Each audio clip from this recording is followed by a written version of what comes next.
જનકલ્યાણ trust દ્વારા આયુર્વેદિક college R.K.. યુનિવર્સિટીમાં awareness programme વિદ્યાર્થીઓ સાથે વાર્તાલાપ કરતા ટ્રસ્ટના ચેરમેન ઉમેશ મહેતા.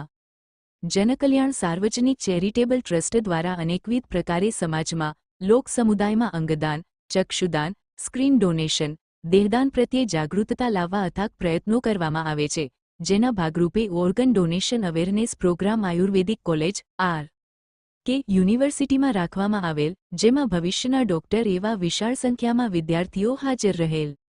ઉપસ્થિત દરેકને અંગદાન, ચક્ષુદાન, સ્કિન ડોનેશન, દેહદાન ક્યારે કરી શકાય, કોણ કરી શકે તેમજ સમાજમાં કેવી રીતે તેનો પ્રચાર પ્રસાર કરવો તેની ઝીણવટભરી વિગતવાર જાણકારી જનકલ્યાણ ટ્રસ્ટના ચેરમેન ઉમેશ મહેતાએ આપેલ.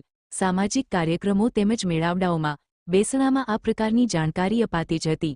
હવે આવતીકાલનું ભવિષ્ય એવા યુવાનો માટે આ પ્રકારના કાર્યક્રમની પહેલ આયુર્વેદિક કોલેજના સંચાલકોએ કરતા જનકલ્યાણ ટ્રસ્ટ સૌ સાથીઓ અને ચેરમેન ઉમેશ મહેતાએ ખૂબ ખૂબ અભિનંદન પાઠવ્યા હતા.